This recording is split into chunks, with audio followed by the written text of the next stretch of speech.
Shalom. This is Bishop Nathaniel of Israel United in Christ. I want to start off by saying thank you to all of our Booster Club members for your many donations and much more, your prayers. We visited faraway countries and strange lands. We've even spoken to dignitaries and were detained for spreading the glorious gospel in Cuba. The truth is that the descendants of the 12 tribes of Israel were scattered throughout the world. Help us on our journey as we continue to raise up the nation of Israel. 12 tribes worldwide. Join or donate today. Shalom.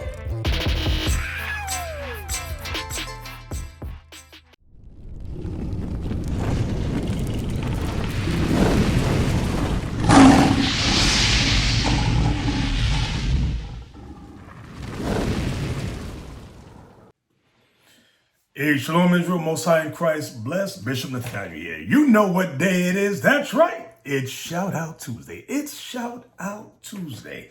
And before I get to the shout out letters and the shout out donations, you know I like to go over a small, brief topic. And today is going to be a heavy hitter. Okay, listen. We out in the street, our people out in the street, we want respect from the other nations. Black Lives Matter, I'm talking about hashtag Black Lives Matter. I'm talking about the slogan Black Lives Matter. I'm not talking about the organization, the LGBT branch of Black Lives Matter. I'm not talking about that. What I am saying is that we are protesting in the street for respect from other people, and we don't respect ourselves. That is the problem with black people.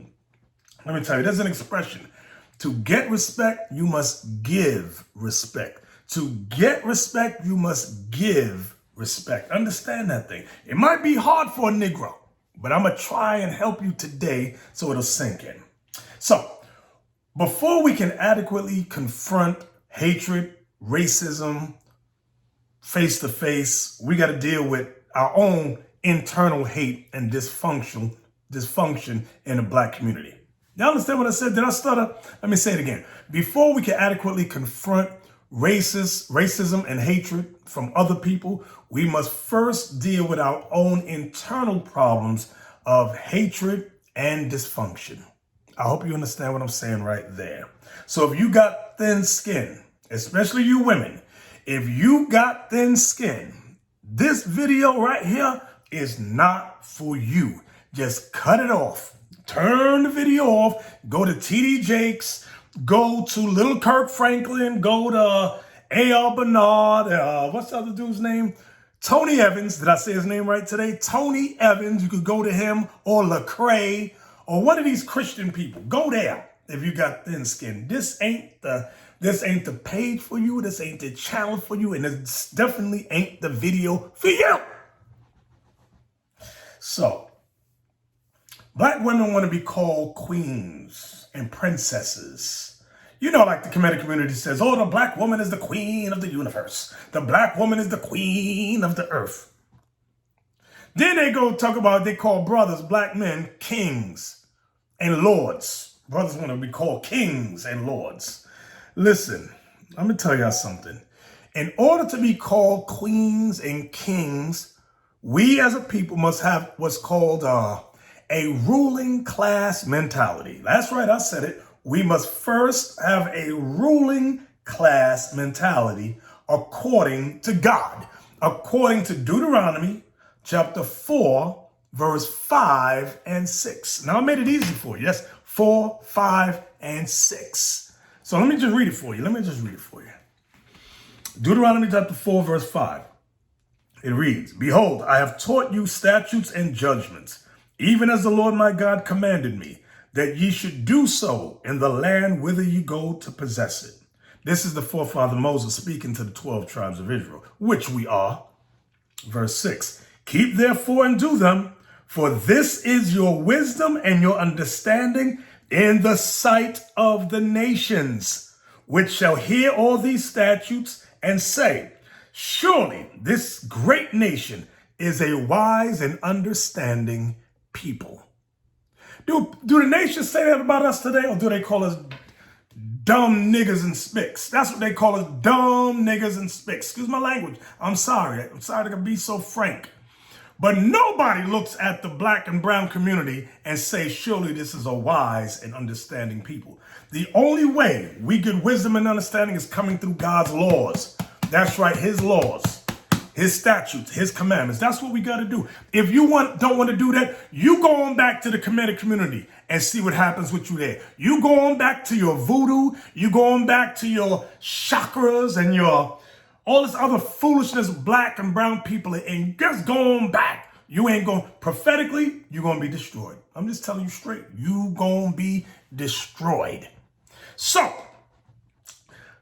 where do I want to start? The black man or the black woman? I think I want to start with the black man because the black man is the root of the problem. Oh, I know. It's the white man. It's the white man. You know what? I could talk about the white man all day. I could talk about a lot of things with the white man, but guess what? Today is our day. Today is our day. I'm going to talk about us. The black man is the root of the problems of our community. We as men, the black man, I can pull myself out. The black man is mentally weak, physically strong, and spiritually destroyed. Let me say it again in case I stuttered. The black man, he is physically strong, mentally weak, and spiritually destroyed. I'm telling y'all straight. Okay, there ain't no ifs, ands, or buts. He is mentally and spiritually gone. And that includes the black man who is a doctor, a lawyer, in Congress, senator. I'm talking about y'all too. Because you are part of the problem. I don't care if you're a journalist, whatever. You're part of the problem. You are part of the problem because you're not helping with God's solutions. That's right. I said with God's solutions. You're not doing it. Okay. You're coming with carnal, man-made solutions, America's solutions, but you're not coming with that spiritual need that we need, that we so desperately need. All right. So I remember one time I was in I was in the academy. And we had a class called behavioral science. And we were dealing with, the topic was domestic violence and various domestic issues, how to handle them. And, you know, they brought up the various differences in ratios when you go to different family races. Did I say it right? When you go to the door of a family of a different race other than yours and how to deal with them. And, you know, they discuss, because in New York, there's a lot of various different races. So there's different ways we were taught to deal with them. They discussed white families. They discussed Asian families. They discussed Arab families. And what I found most interesting was when they dealt with black and brown families. They said, go to the oldest female of the house, because 9 times out of 10, she's the head of the house. They said because most of the time, it's either the man is not at home, will not be home, has never been at home, and if he is there, he doesn't have a clue. He doesn't have a clue. Wow. And I'm sitting there, and out of the class, how many was in that class? About 60. Maybe 10 of us was black. So I'm sitting there. I'm saying, you know, you got to pick and choose your battles. Do I want to start this fight right now? But is there any truth to it? I said, So I was quiet. So as I'm saying this, some of you may not care about what I'm saying regarding this issue, and some of you may think it's funny. I'm going to show you a video regarding fathers first. I'm going to start with fathers. Kids grow up without a dad. And in Black America, the reality of being fatherless is perhaps most painful. Here's why. Take a look at this with me. The U.S. Census Bureau says 64% of African-American children live in fatherless homes. 64. Here's another number, 72. 72% born to unmarried women, majority of them, again, without a man in their households. And if you ask some black children where their dads are, you might get a reaction like my colleague Don Lemon got. Here you go. Where's your dad? Don't really know. Tell me about that. He just not around.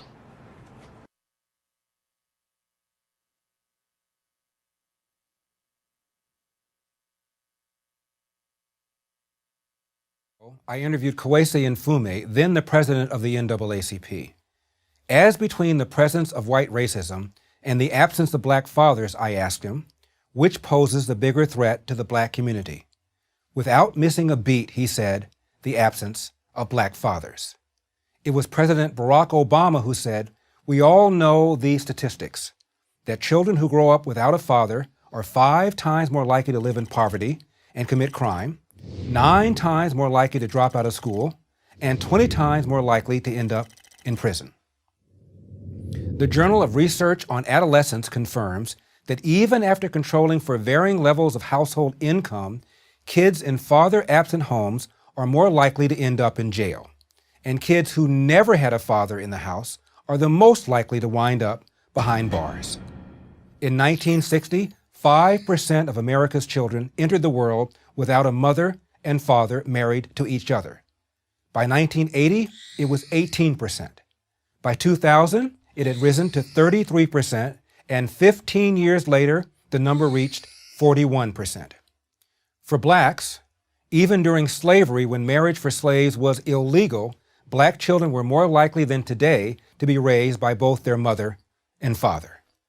Economist Walter Williams has written that, according to census data from 1890 to 1940, a black child was more likely to grow up with married parents than a white child.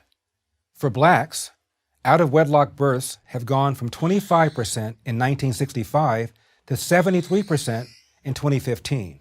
For whites, from less than 5% to over 25%, and for Hispanics, out-of-wedlock births have risen to 53%. What happened to fathers? The answer is found in a basic law of economics. If you subsidize undesirable behavior, you will get more undesirable behavior. Tupac Shakur, the late rapper, once said, I know for a fact that had I had a father, I'd have some discipline, I'd have more confidence. He admitted he began running with gangs because he wanted the things a father gives to a child, especially to a boy: structure and protection. Your mother cannot calm you down the way a man can, Shakur said. You need a man to teach you how to be a man. Now that's sad. That is sad and pathetic. It really is. It really is. But that is our state of being right now. Right now, I want to go to women. I do want to talk about women. I want to go into the topic of our sisters, but I'm trying to think. I'm trying to get my thought together whether or not there was. Regarding men, yes, that I got my thought back. I'm gonna go to Genesis chapter 18 regarding the forefather Abraham. Watch this. Here's an example of how black men are to conduct themselves.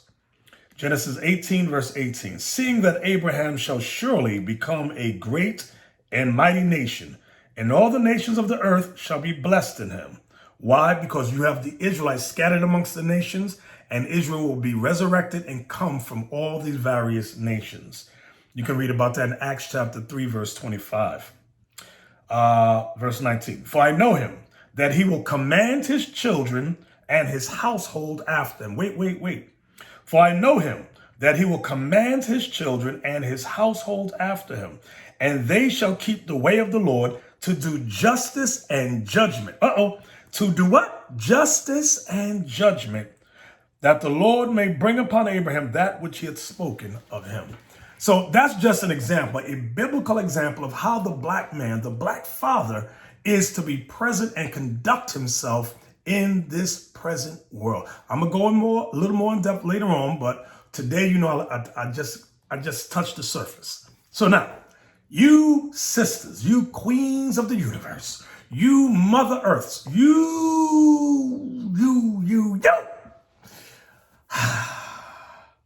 we're going to talk about you. Now, I know, like I said, some of you women, you don't like being corrected. But let me say this. I'm going to tell you some prophecies. Let me go to Jeremiah chapter 31. Bear with me. I know your minister ain't never read y'all no Bible. He'll read John 3:16 till he dropped dead. Jeremiah 31 verse 22, it reads, how long wilt thou go about, O thou backsliding daughter? You know what it means to backslide? Means you're learning the scripture. We as a people, we learned the scriptures, and the women started to go back from God's law. They started to go back from his word. How long wilt thou go about, O thou backsliding daughter? For the Lord hath created a new thing in the earth. A woman shall compass a man. Let me read that part again. A woman shall compass a man. Meaning what? She would rise up in society above the man. That is prophetic of what the Willie Lynch letter did. Now, whether or not Willie Lynch was an actual person, the theory or the science of what they did to the black family, making the man mentally weak and the woman mentally strong and out front in the forefront, that has occurred. Now, let me get another one. Let me go to Lamentations. Lamentations chapter 4, verse 3. Watch this. It says, well, listen, sisters, even the sea monsters draw out the breast. They give suck to their young ones. So God says a sea monster, a beast in the ocean, has a love for their children that they will nourish their children. Let me read it again. Even the sea monsters draw out the breast. They give suck to their young ones. The daughter of my people, meaning you black women, you black and brown women, let's read it again. The daughter of my people is become cruel, like the ostriches in the wilderness. Wow. Like the ostriches in the wilderness. Now, what does it mean like the ostrich in the wilderness? A lot of you have never known the characteristics of an ostrich. Well, I'm going to help you. Let God help you. Let's go to Job 39. Because God gives a breakdown of the ostrich, which he created. The book of Job, chapter 39. And we're going to start at verse 16. Start at verse 13 to 16.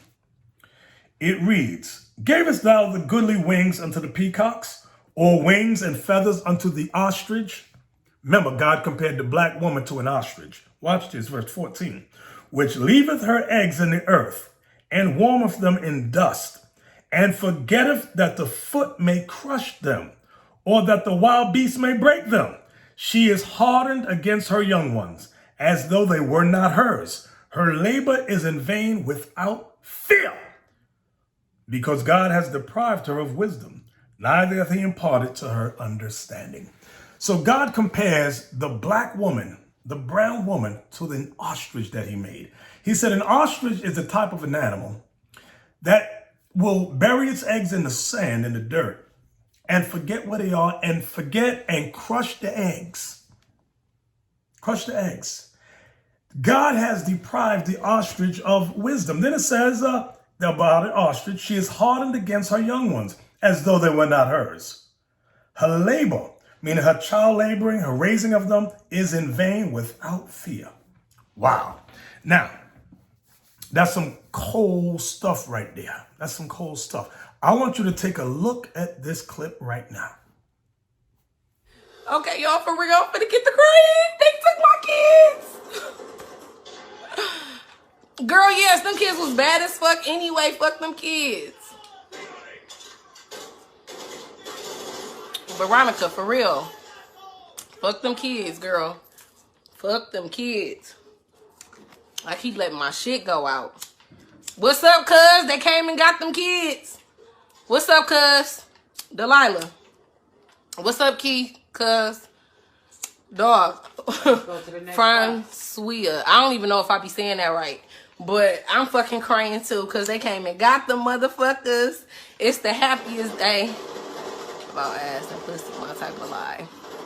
They came and got them motherfuckers. They came and got them. Do you hear me?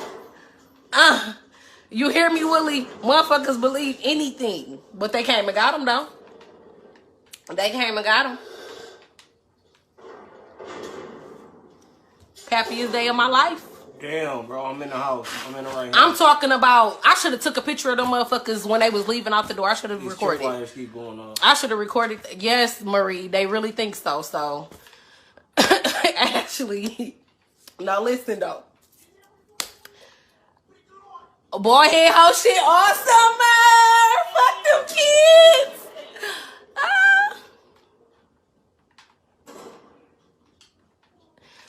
Fuck them kids. What is y'all mad for? Y'all mad because I didn't want my kids. Like, them motherfuckers came up out of me. I got a right to want them or get rid of them. And I got rid of them motherfuckers. The fuck? Y'all right. I knew what I was doing the whole time. I motherfucking went live and embarrassed myself on purpose so y'all can call them people so they can come get these ugly ass motherfucking kids. And guess what? It worked. It didn't even take them a whole 3 weeks to come get them motherfuckers. They came and got them. They gone. And I'm happy. Nigga. I'm drinking. I'm smoking. And them kids gone. Fuck them kids. For real. Fuck them. Let's make some more. No, you gonna be a single motherfucking daddy. You gonna be a single motherfucking daddy. And they got a juggernaut. You gonna be a single motherfucking daddy. I'm not having no more fuck. Hashtag fuck them kids. I need everybody to hashtag fuck them kids. Hashtag fuck the. I'm not playing, baby. Andrea, I'm not playing. Girl, how do I get them to come get mine? Girl. My nigga, inbox me. Inbox me. I'll tell you how to get rid of them motherfuckers quick, fast. I will tell you how to get rid of them motherfuckers quick, fast. Because they came and got mine. Latrice, you want them to... They coming... How many you got? They need to come... Sharita, you want yours gone too? All right, inbox me. Them motherfuckers good as gone. I have them come get them tomorrow. Shatoria, I'm serious as a motherfucker on a period trying to get fucked. I don't want them kids. Shout out to Sex Toys. Y'all go shop with them. ASAP. My nigga Francois, he on here. I got me some toys. I get to use my motherfucking toys without them kids trying to bust down my door. Fuck them kids. Lanisha, I'm serious as a heart attack. Fuck them kids. Who the baby daddy? Which one? They both sit right here. Both my baby daddies in one room at the same damn time.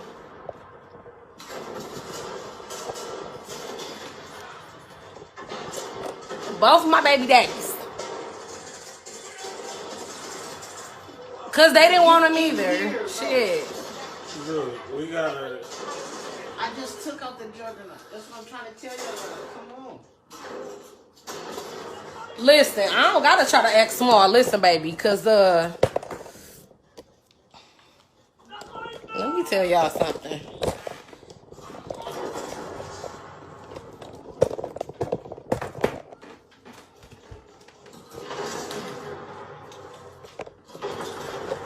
Ain't nothing small about me.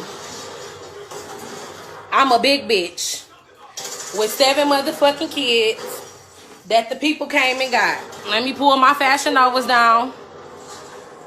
That coochie ain't smiled since that hair video.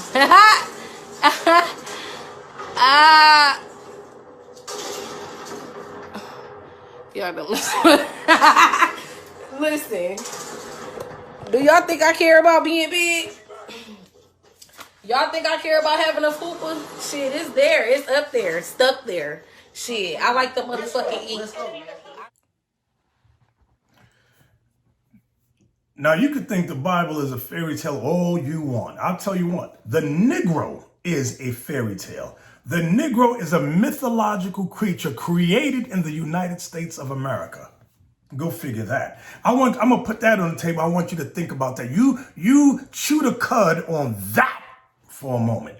So they took her kids, and I hate to say it. I do hate to say it. I'm not going to say it. I'm just going to go to Deuteronomy 20. I'm going to show you a prophecy. Deuteronomy, the 28th chapter. Watch this. What is he going to get about kids being taken? Deuteronomy 28, verse 32. Thy sons and thy daughters shall be given unto another people, and thine eyes shall look and fare with longing for them all the day long, and there shall be no might in thine hand. This is prophetic. We often use this for slavery, when our children were taken from us from the continent of Africa and taken to America, Europe, Afghanistan, Saudi Arabia, so forth and so on. But it holds true today when the system, the social system will enter, they will send people to examine the family, check the health, nourishment, and how clean the children are, how their living environment is. And if the white man deems that we are not properly taking care of our kids, they will take them. And some cases, like I was watching, when I watched the movie with Malcolm X, it was a horror story when they took Malcolm and his brothers and sisters from their family, from the mother, because the father was murdered. That was a horror story. But let me tell you something. I got to say this. In some cases, thank God, because them kids would have grown up to be monsters. Or, God forbid, dead. And I wish that we were, as a people, set up where we could take and adopt our own kids. But in order to do that, you do need financial freedom or financial success to be able to take care of more and more children. And I remember when we've been in Haiti, we've seen families, white people go over there and take black children, pay the family money and take black children. And that situation like that make me sad when I see it. And it's not that the parents don't love the kids, it's that they're financially unable to provide because they're in this bad case of poverty. You know, you got to ask Hillary Clinton what happened to the $72 million that was raised for Haiti, that her and her brother was over. It just disappeared and nobody talks about it anymore. Anyway, I'm digressing. Let me get back on topic. Y'all know I start going left field. What was I talking about? You rotten, ratchet women with kids. That's right. You ratchet women with kids. Sometimes your kids need to go through, because you know what kind of children a wicked woman, a foul or vile woman will birth and develop. Let me read the scripture. I'm not even gonna say. I'm gonna let the Bible speak. Come with me, and if you don't have the Apocrypha, you can just Google it. Go to the book of Esdras. This was in the original King James Bible. 2nd Esdras, Esdras, chapter 5. And we're going to read verse 8. There shall be a confusion also in many places, and the fire, meaning judgment, shall be oft sent out again, and the wild beasts shall change their places. Here's the point. And menstruous women, meaning unclean women, shall bring forth monsters. Let's read that part again. And menstruous women, meaning unclean women, shall bring forth monsters, meaning that unclean and wicked women will have monstrous children, evil, derelict, ungodly children, murderers, abusers, haters of all mankind. That's what kind of kids they will have. That's what kind of kids they will give birth to and raise. Now, let's get some more. I'm going to give you another precept. Let's go to the book of Isaiah, chapter 3. Isaiah chapter 3 and verse 12. As for my people, children are their oppressors. Wow. Let me read that again. As for my people, children are their oppressors, and women rule over them. O my people, they which lead thee cause thee to err, and destroy the way of thy paths. Let's go through that a little bit slow. I'm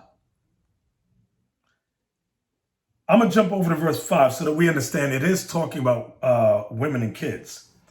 I'm going to read Isaiah 3, verse 4 and 5. And I will give children to be their princes, and babes shall rule over them. This is in a negative context. And the people shall be oppressed, everyone by another, meaning we would oppress each other, and everyone by his neighbor. The child shall behave himself proudly against the ancient, and the base against the honorable. So children would rise up against the adults, And the lowest of our people would rise up against the most honorable of our people. So now verse 12 again. As for my people, wow. As for my people, children are their oppressors. I want y'all to think about it. When you go through the streets at home late at night, if you're coming home from work, it's our children in these gangs, black and brown children, who are oppressing us. That's what it's talking about.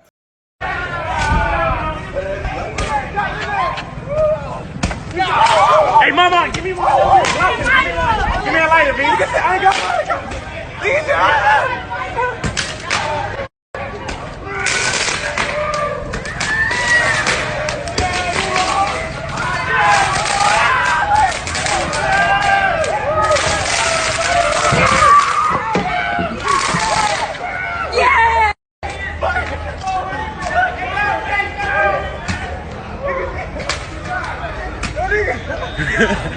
I made sure I got one of them.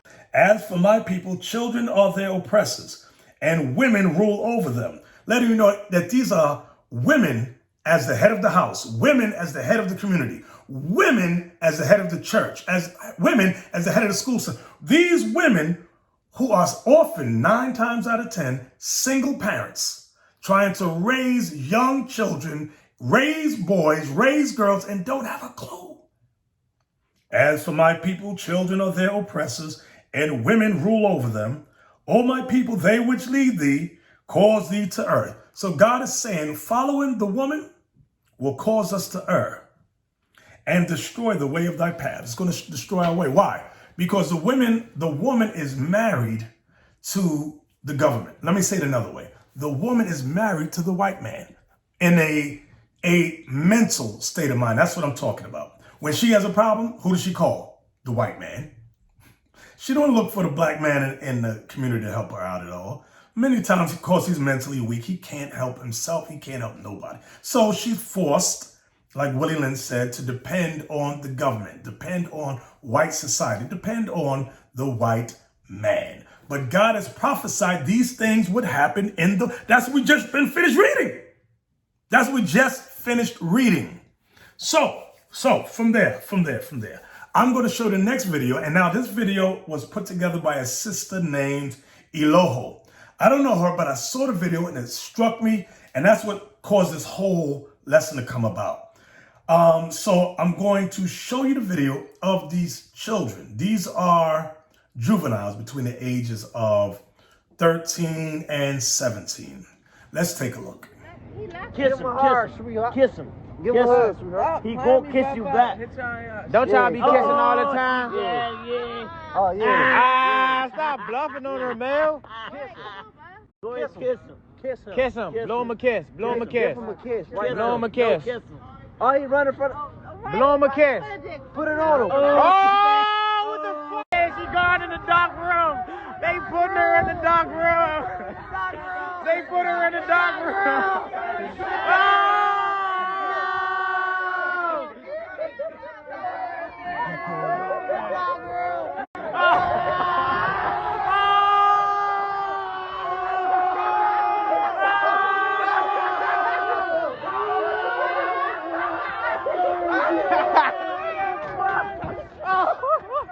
Whoop her ass! Whoop her ass! Whoop her ass! Whoop her ass! Whoop her ass! Whoop her ass! Where you going? Where you going, crackhead bitch? Oh, you crackhead bitch! Oh, you dirty bitch! Drugs real hard. I don't do Whoa! Whoa! Oh, ugly bitch! Hey! Oh, ugly bitch! Ugly bitch! Oh! Damn, you ugly as shit, bitch! There she goes. She's at the chair, y'all. Get the fuck! Get the fuck, bitch! So a few nights ago in Washington, D.C., this young lady here was thrown in the dumpster by some lowlives. Apparently, throwing a human being into a dumpster where she could have gotten hurt by maybe broken glass, something sharp, rats, maggots, that wasn't enough. Oh, bye!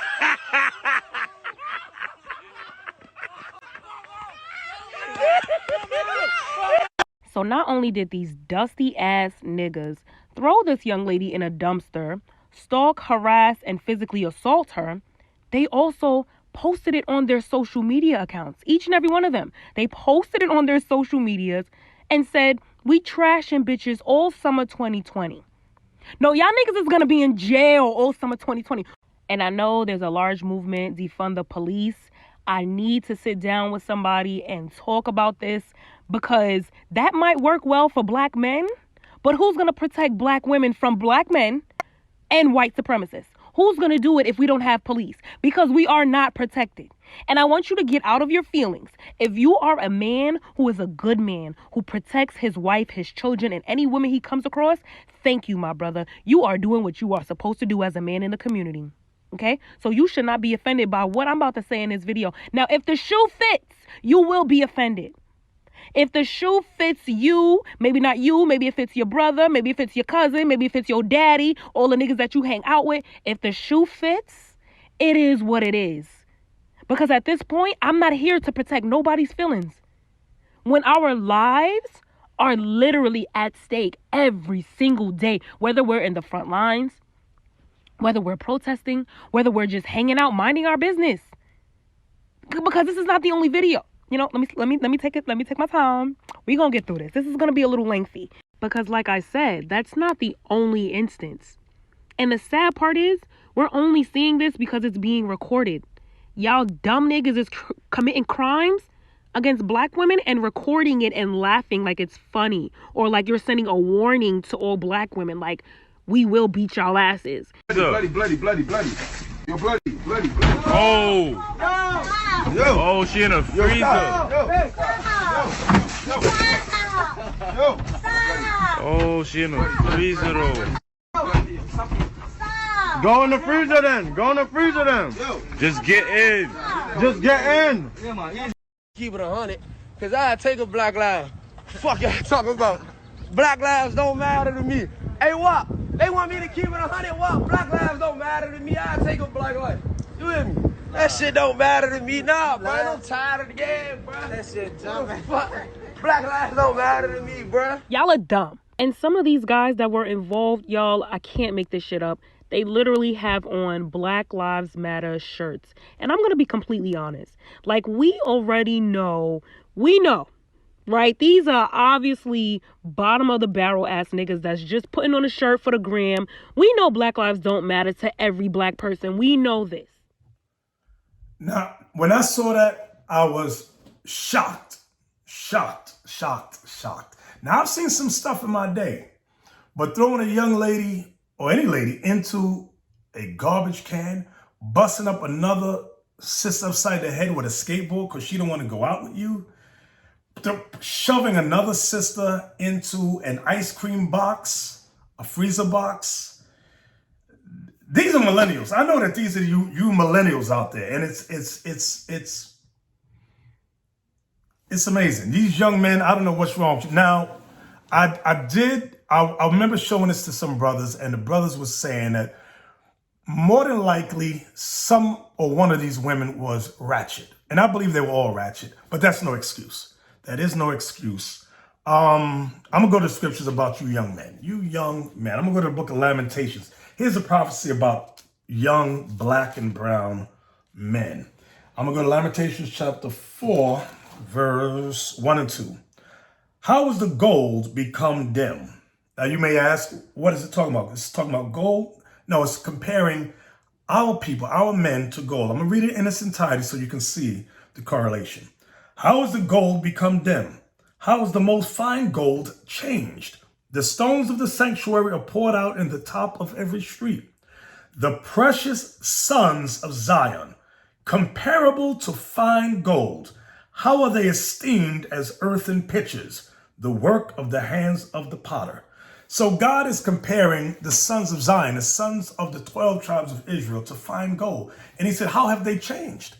He said, then they have gone from gold to earthen pitchers, which means clay. You make pitchers out of like ceramic, okay? Out of clay, things like that. So we went from a high honorable state of power, wealth, and wisdom to a low state of decadence. And that's what you have seen just now for yourselves. Let me give you another one. Let me go to Ephesians 6. I should have read this one earlier, I think, but it didn't pop into my head, so I'm just going to read it now.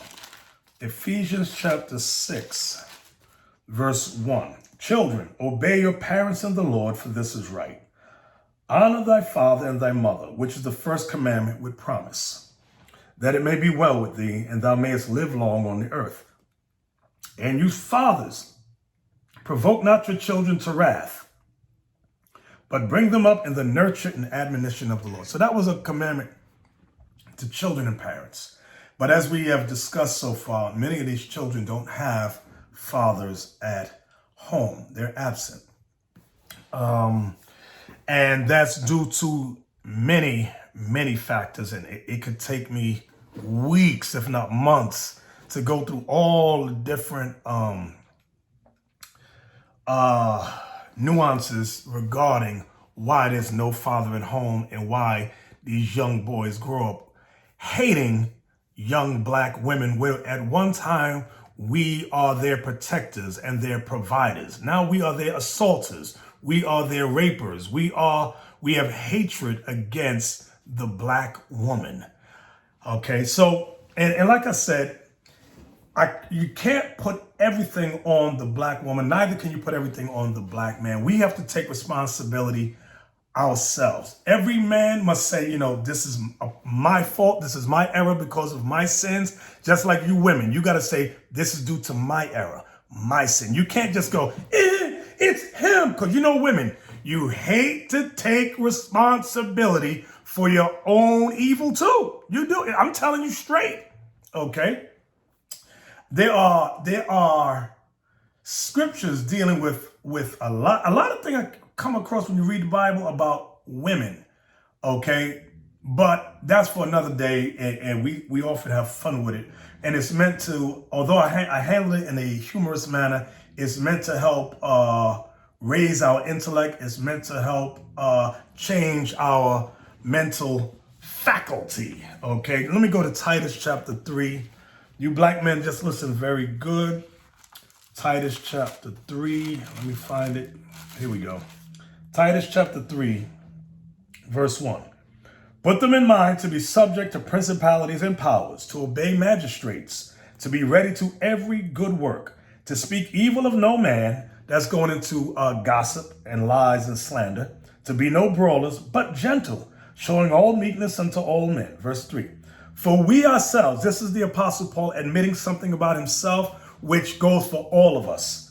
For we ourselves also were sometimes foolish, disobedient, deceived, serving divers lusts and pleasures, living in malice and envy, hateful and hating one another. Wow. Let me read that part again. Hateful and hating one another. Who is he writing to? He's writing to Titus, who was one of the leaders over a congregation of various Israelite sanctuaries. He said, us Israelites were one time hateful and hated one another. That is so true today. So true. So what I want to do now is go back to Eloho's video regarding the sister who was thrown or dumped into the garbage can. Real brief. This is probably one of my favorite endings of 2020. Despite what happened to her, y'all, oh my God. The black women in the community, I want to give a huge shout out to Chef G14. She took baby girl under her arms, did her hair, they did her makeup, they did her nails, and they just surrounded her with nothing but positive reinforcement that she is beautiful. Tamika back there. We did it. She looks amazing. Look at my boo in the back. Hey. Holla, look at my friend. Hey, with a hairstyle. Look at my boo. Come here, Miss Bagger. Come here. Miss Bagger, come here. There she goes. She did. You happy? Pretty girl.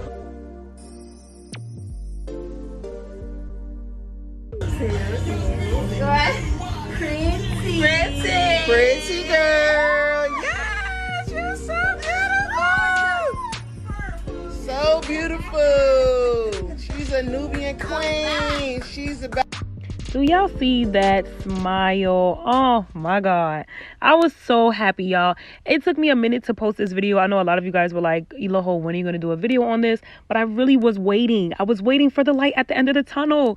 And this is why I waited for that smile right there. I wanted to make sure that she was safe and she was okay and that she was being taken care of. I think the greatest revenge is success and happiness. Personally, the only way I'm going to be down for abolishing police or defunding the police, the only way I'm going to be down is if I know for a fact every community has a group of niggas that will be on their ass. Oh, y'all want to post stuff like this? Y'all want to do stuff like this? We on their ass. That's the only way. But sadly, and in this day and age, it's a lose-lose.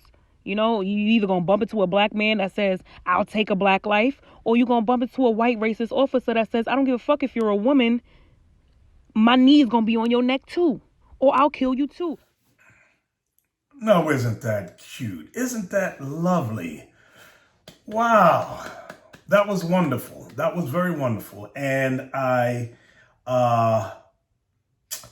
give kudos to the sisters that reached out. Thank you, Sister Eloho. I'm sorry if I keep mispronouncing the sister's name.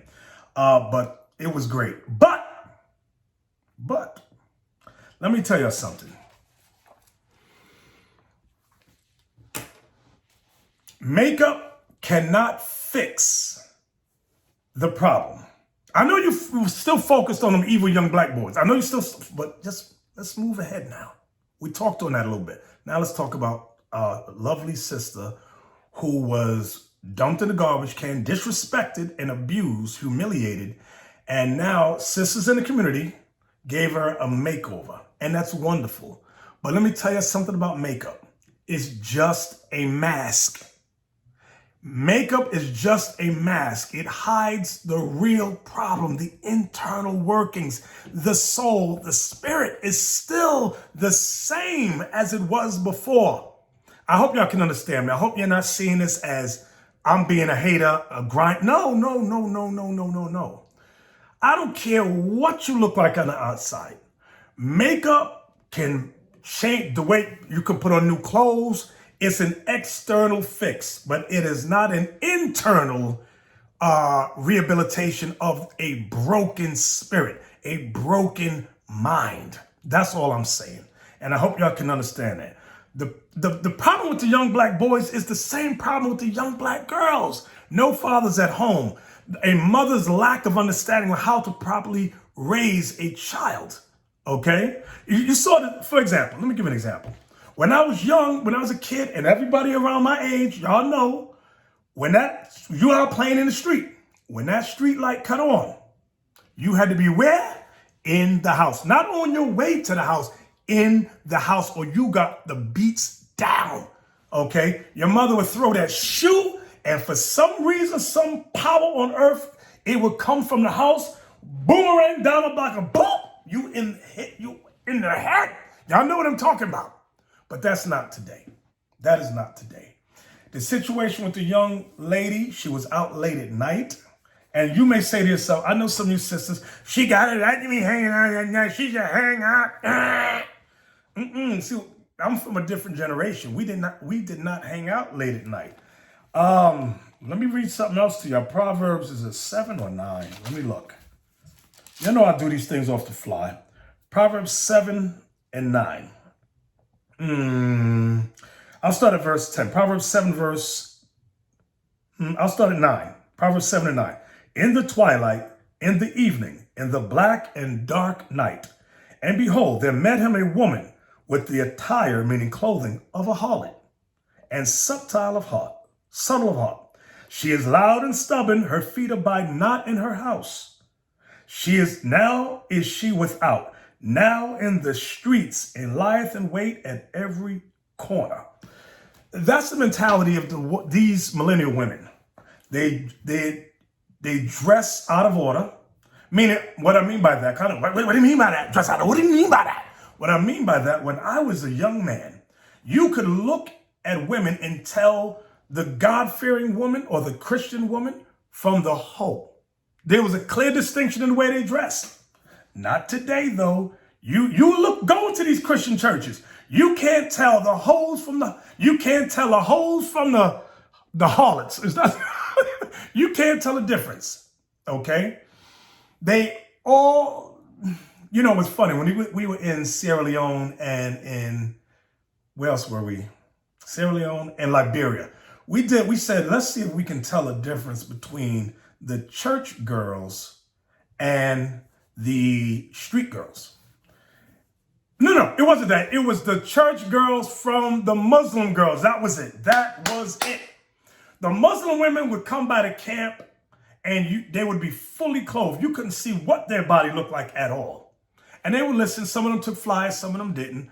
But now the women that came by dressed, you could see their cleavage. You could see their camel's toe. You could see their butt cheeks. Because it's hot out there. And we would ask them, are you Christian? Yes, I'm Christian. I love my Lord and Savior Jesus Christ. That's what they do.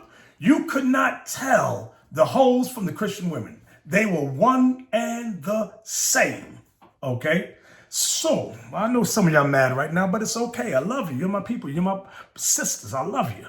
Now, and they were calling the sister in a video a crackhead. Now, I don't know if she's a crackhead. I don't know her personally. But those of you who have met her, you know. So that's why I said makeup is just a mask.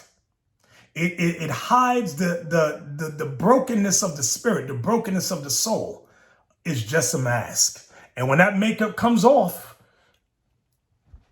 it's representative of the real you being manifest to whoever you're around, to your community, to your family, to whoever.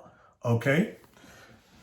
Let's go to where I want to go. I want to go to Titus 2 now. I want to go back to Titus 2. Bear with me a second. Titus chapter 2. Let me tell you, we try to set this up.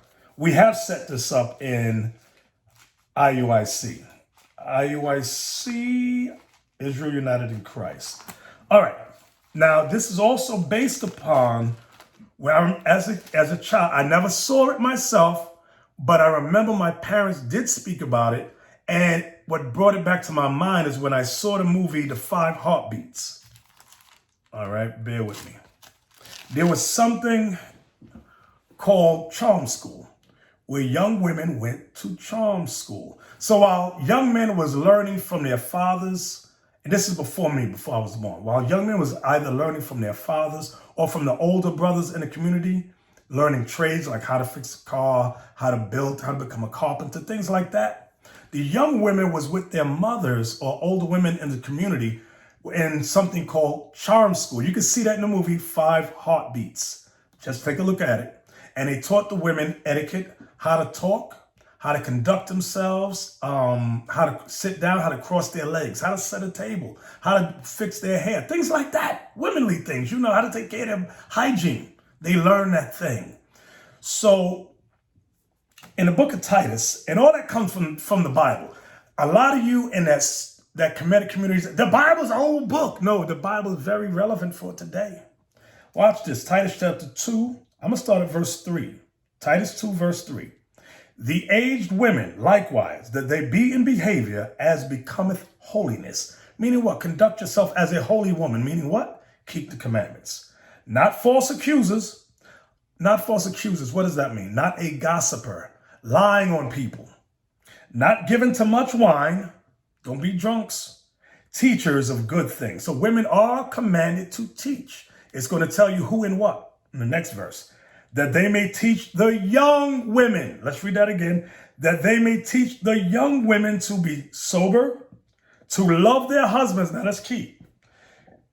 What does that mean? That means you have to be taught how to love a husband, how to prepare yourself for a man, how to understand and pick up his likes and dislikes, okay?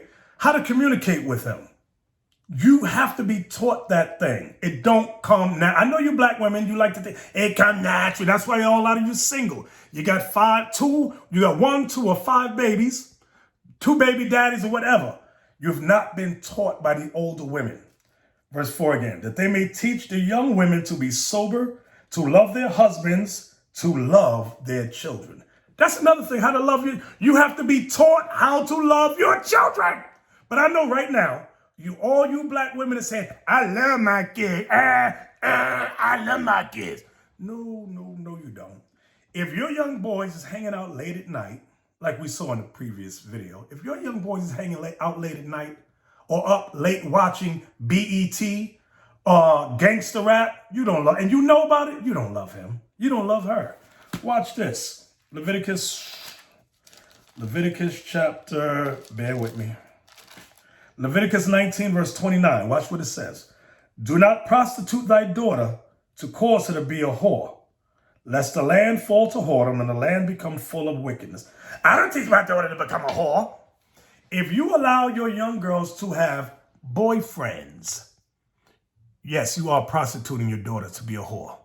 But let me tell you, I was a young man, and I know what young men did with young girls when we had girlfriends.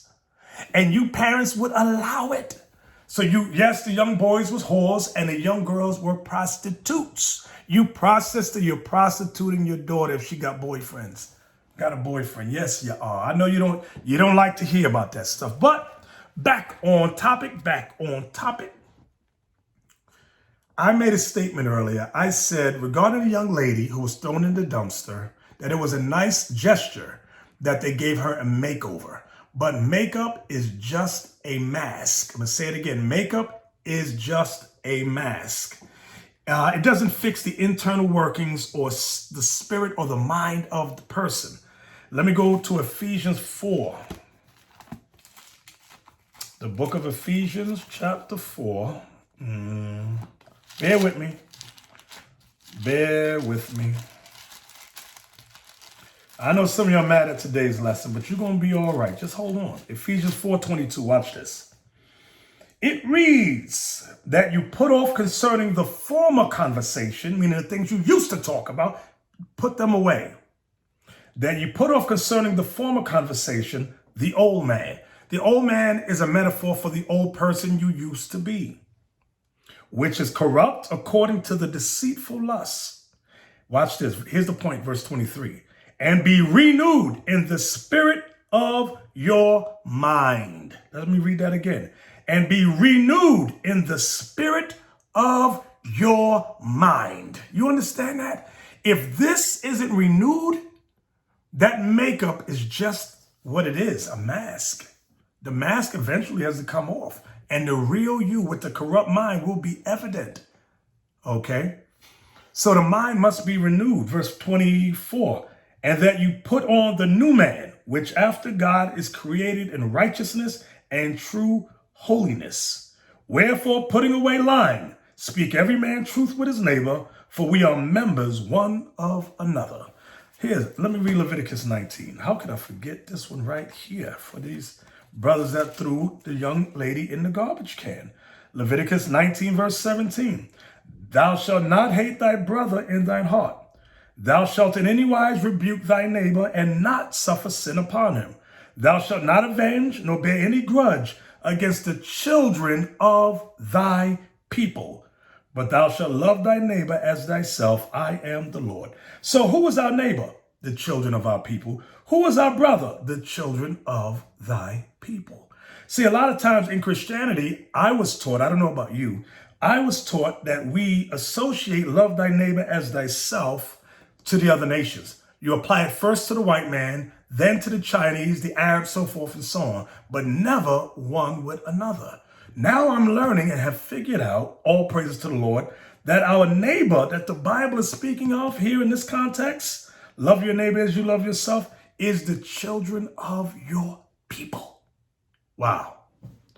All right, from there, Romans 12. I'm almost done. Romans 12, verse 3 reads, it says, Romans 12, verse 2, I apologize. Romans 12, verse 2, and be not conformed to this world, meaning don't follow after the course of this world. You better forget about democracy, forget about Christianity, because those are two sides of the same coin. Forget about that garbage. Forget about the religions of this world. And be not conformed to this world, but forget about Black Lives Matter, the organization. And be not conformed to this world, but be ye transformed by the renewing of your mind. Wow, let's read that again. But be you transformed by the renewing of your mind. That's why I said makeup is just a mask. Makeup is just a mask. It hides the internal workings. It hides the broken heart, the broken spirit, the broken mind. Makeup is a mask. The Bible says, but be transformed by the renewing of your mind, that ye may prove what is that good and acceptable and perfect will of God. God's perfect will is that we do what? Keep his commandments, believe in his son, the black Messiah, Jesus the Christ, and be prepared for deliverance. Because brothers and sisters, believe it or not, we are going home. The Lord will deliver us as World War III approaches. We will be delivered as long as we are renewed in our mind, both male and female. Understand that? Understand that. So now let's get to the reading of the letters. All right. The first shout out is from Sister Natalia. Sister Natalia, thank you so much. Thank you so much, Sister Natalia. The next one is from, who's this? This is a brother named Benjamin. Let me read it. This is it here. My name is Benjamin. I've named myself after my tribe until I come up with a different name. I'm 20 years old and have been in the truth for about 2.5 years. Though I am not a member of IUIC, me and the brothers who showed me the truth watch IUIC and learn a lot from you guys. I think very highly of you and Priest Zabak of HOI, who I've learned that you used to be with before you formed IUIC. Correction. No, I was not with Priest Zabak of HOI. I do know Priest Zabak. Me and him went to the original ISUPK, the original, back when the 7 elders were around and alive. We did go to the school, the learning together, back in the early 90s. So I just wanted to correct you on that. So let me read it again. So let me clear it up. If you watch the video that we put out, History of the Israelite Schools, I'm going to say it again. When you put in IUIC, History of the Israelite Schools, I give a brief breakdown of the chronology of the rise of Israel, of the Hebrew Israelites. And I explain that from the original school, I went to the House of David under Masha, okay? And from there was set up a school called the 12 Tribes of Israel. That whole thing fell apart. And from there, I set up Israel United in Christ. Okay, so I did know Priest Zabak back in the early 90s. We went to the original ISUPK, the original, which later became ICUPK, Israelite Church of Universal Practical Knowledge. That thing, that UPK today, that not them guys. I'm talking about the original elders. All right, so let me continue. The work that the Most High has IUIC doing is truly incredible. And in these last days, IUIC is pushing this truth to Mexico, the Caribbean, Canada, Europe, Africa, etc. All praises. It reminds me of Christ charging Peter to be the top apostle, just like how now IUIC is arguably the top Israelite school as far as spreading the truth across the 4 corners is concerned. I'd like to help build the nation somehow, but I'm not exactly sure if I could teach yet. So for now, please accept my donation and drink a cup of cold water from me, though I cannot physically give it to you. P.S. You mentioned in your 400 Years from Ezra to Christ video that you have a theory of who Elijah was regarding Malachi chapter 4. By chance, were you referring to Abba Bivens? Yes, I was referring to Abba Bivens. I've heard other people who used to be in the One West school say this. All praises to the Most High in Christ's name. Lord be with you and your house and continue to bless IUIC. Thank you for all the edification. Please pray for my endurance. Shalom. Yes, Benjamin, we definitely will do so. All right. Now this next one, let me take a look at. I see 2. See, this is a lot. Y'all know me. If it's a whole bunch of stuff, I am not reading a bunch of stuff. Let me just get to the point where it says shalom. I'm just going to read this part here, this paragraph.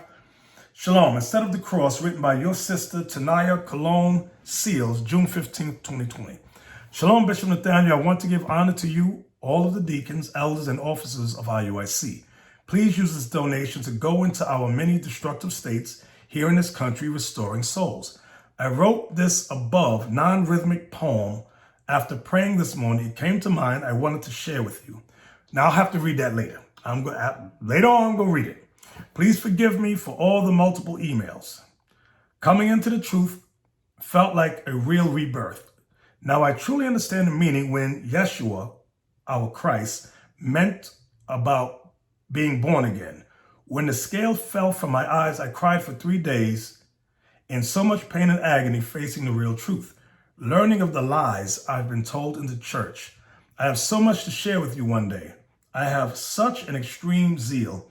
I feel like a child in a real candy factory. So much good news. I'm so excited. I've been researching what is going on in this world and comparing my research with the classroom while studying my Bible. I have been attending all of the classes. I'm learning about all of the holy days. I even had my first Pentecost and New Moon Sabbath. It was such a blessing to be welcomed on May 25th, 2020 by Deacon Asaph when he called me. I have so much to learn and I'm looking forward to it. All praise to the Most High, aka May 1T. You can use my AKA name. Okay. All praise. Thank you, sis. All praises. And this part of your letter, I am putting it to the side. I will read it later on. But y'all know I'm short for time. This one is from Karen W. Dear leadership, hope you are all staying safe. Safe during this plague. Praying the Most High keep you and your families. Love, Karen. All praises. Thank you, Sister Karen. We appreciate you. All right. This one is from Alfred. I'll hold it up. It says, Dear Bishop, I just wanted to know if attending weddings and funerals on the Sabbath is a bad thing to do. I asked this question because our people, black folk, tend to hold these two events on these days, especially on Saturday. Thanks for the reply. I'll say this. Yes, weddings on a Sabbath day is a no-no. Weddings on a Sabbath is a no-no. But I'll say this, because we got to give honor to the Lord. But I'll say this regarding funerals, okay? Bear with me a second. All right, regarding funerals on the Sabbath, let's go to Leviticus 21. Remember, there was a law that said we are not allowed to allow a body to stay unburied for a whole day. So when someone dies, we are to bury them immediately. And I want you all to understand, yes, people did die on the Sabbath. You can even read that in Maccabees when there was a whole group of Israelites slaughtered on the Sabbath day. So guess what we had to do? Bury them on the Sabbath day. So now I'm going to go back to Leviticus 21, verse 1. And the Lord said unto Moses, Speak unto the priests, the sons of Aaron, and say unto them, There shall none be defiled for the dead among his people, but for his kin that is near unto him, that is, for his mother or his father, for his son, and for his daughter, and for his brother, and for his sister, a virgin that is nigh unto him, which hath had no husband, for her he may be defiled. Okay, let me read that part again. Verse 3. And for his sister a virgin that is nigh unto him, which hath had no husband, for her he may be defiled. But he shall not defile himself, being a chief man among his people, to profane himself. So we were allowed to go to funerals, the priests even. They had a more stricter law for them. But notice, even for them, they were allowed to go to funerals, but it had to be someone close of kin. Mother, father, brother, son, daughter, and a sister, only if the sister was a virgin. It said, for them, you may be defiled for the dead, meaning for funerals. So I hope that helped you get it. So yes, if it's near of kin, definitely go do that. All right, no problems at all. All praises to the Lord. Let me continue on. All right, so this was you. It said, I tried to purchase the 12-tribe campsite online, but it wasn't sold separately. Can you make it available to purchase individually? Thanks. Okay, I'll get in contact with the brothers who handle that. All right. Thank you. This is from Brother Isaac and his wife, Rebecca. Shalom, Bishop Nathaniel. We appreciate all you do for our nation. You and your family, along with all Israel, are in our daily prayers. Thank you so much, Brother Isaac. Thank you so much. This one is from Jabez and Naarah. That's Derek and Sandra. It says, Shalom, we would like to thank you, Bishop, deacons, captains, and all of IUIC for teaching us this truth. Here's the donations. Do as you see fit. All praises. So this was that one. All praises. Thank you. This one is from... Who is this one from? Oh, Sister Paulette G. Love my... let me show you. Love my new Israel family. Shalom, Bishop. Most High in Christ bless you. Thank you, and deacons, captains, officer, and soldiers for the work that you all do every day. 365 days, including, it says Leah, including Leah, L-E-A-H. 1 Corinthians 3, 1-2. Then she writes, I am still a babe in Christ, being fed milk, but I'm home learning the truth. All praises, I am so free.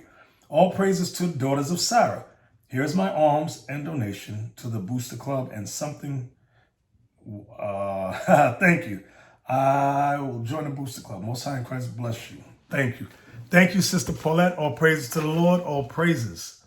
Thank you so, so much. This one is from Sister Catherine. She writes, Shalom leadership. Most High in Christ bless you all. Bishop, I was so glad to hear you call Mary's name. I keep her in my prayers too.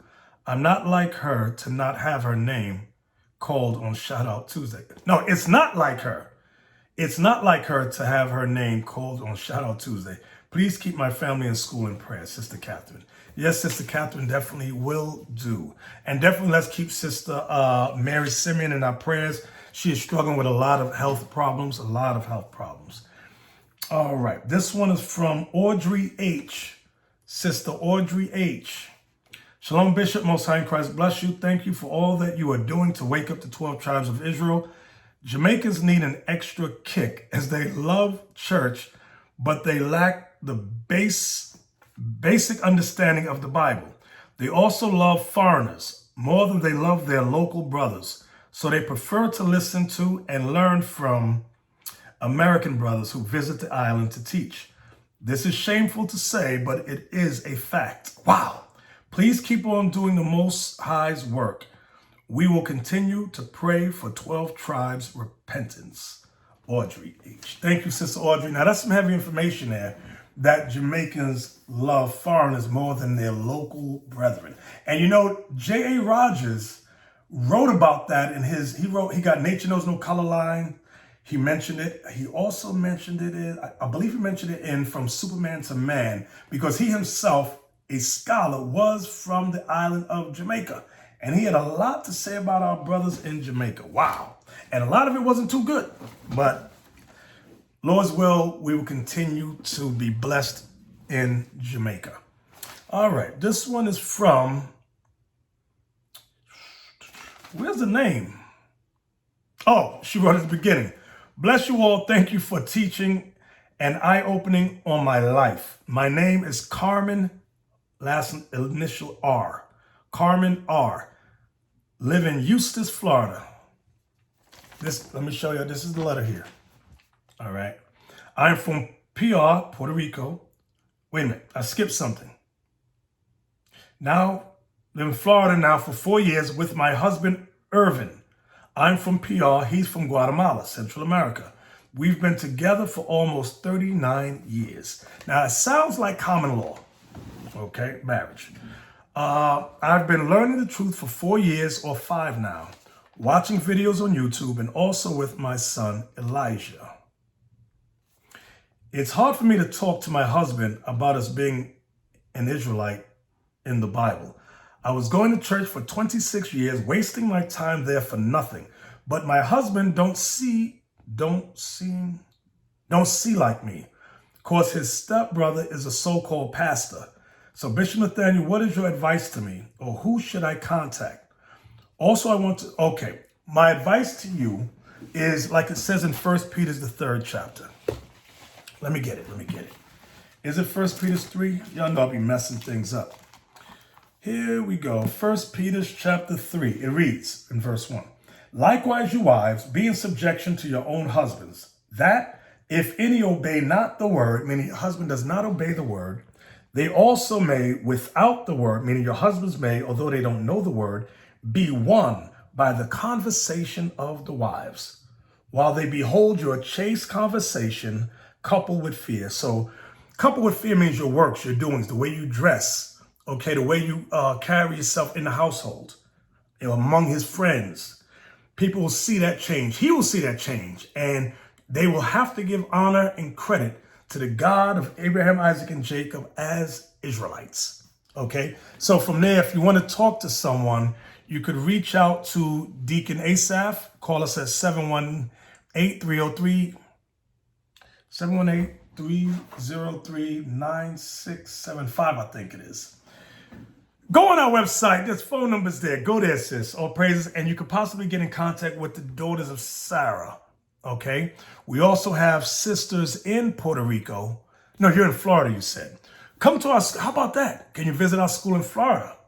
We got a school in Orlando. We have a school in Jacksonville and Miami. So come visit. Go on our website. Go to contact us. That's the best advice I can give you. All right. So now back to your letter. I'm still reading. I didn't finish it. She wrote, also, I want to donate. I did it once, though, through PayPal. Now it won't let me do it again. So I would like to correct address to send a money order. Our correct address for mailing money orders is the one you have. P.O. Box 2695, Newburgh, New York, 12550. All right. I do my best to keeping the Sabbath. Head covering so far. Need to get my fringes. So are my skirts. I've always worn dresses and skirts anyway. This is my address and cell. Okay, I'm gonna send your phone number to Deacon Asaph and to one of the sisters also. I would really appreciate if any sister that's firm in the truth can help me out when the school open in Apopka, Florida.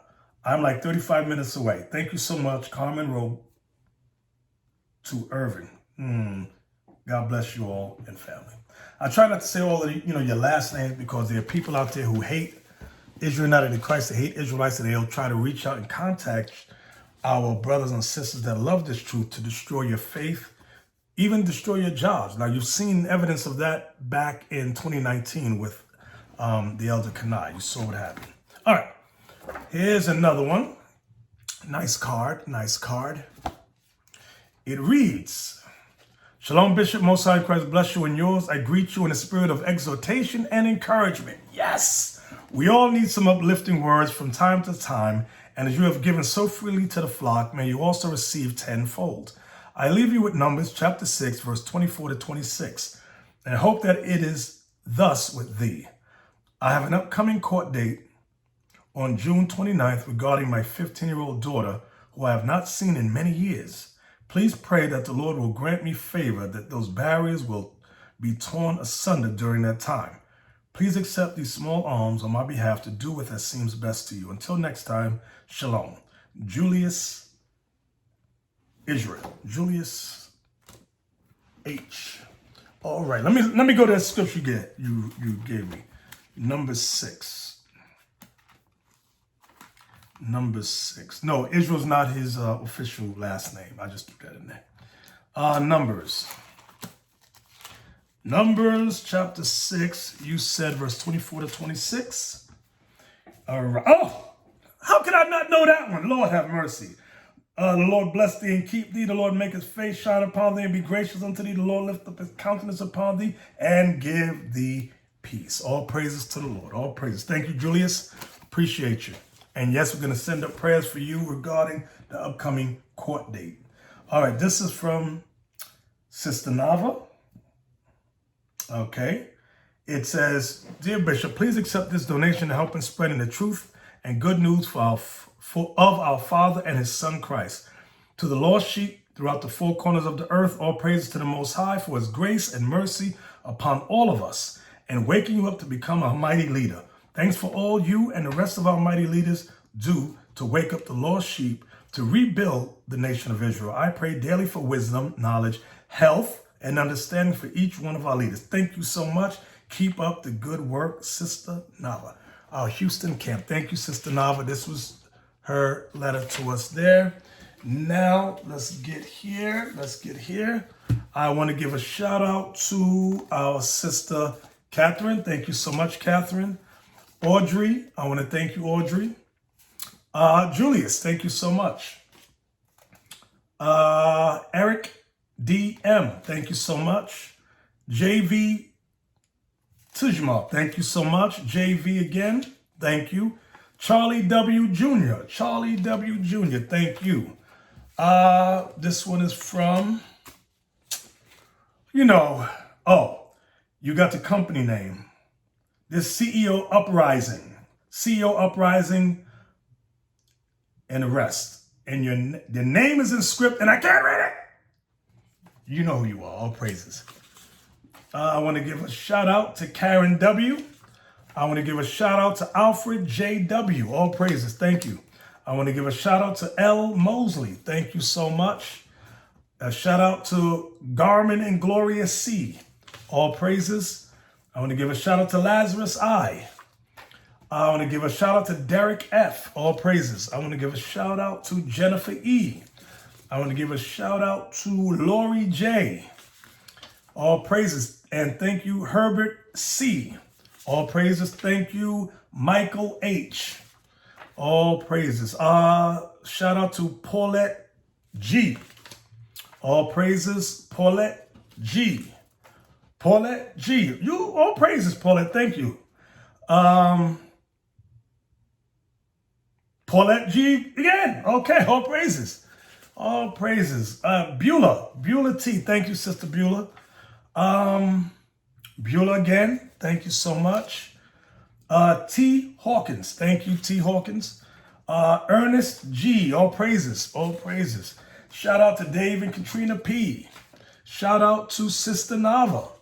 Shout out to Derek D.S. All praises. Shout out to Samuel E. And last but not least, shout out to Pelalila I. All praises. So brothers and sisters, you know how I love to say, stay faithful, stay focused, but most of all, let's all stay in the spirit. Most High in Christ bless you all and stay in good health. Shalom. We used to scream black power while Heron was pushed. But at the end of the day, nothing's in vain. IUIC has been given a vision. The tents of Judah has risen. Many has attempted the mission. Minor murmuring, omitting, and missing the mark. Just reading that he had the flame of fire in his eyes gave us the spark. We on Paul's mission. We out on the road, purple and gold. From Mexico, Cuba, Haiti, Ghana, Sierra Leone. 144,000 boots banging, concrete crackling. These are our men repented at heart. The scriptures is proof. IUIC, we deliver the truth.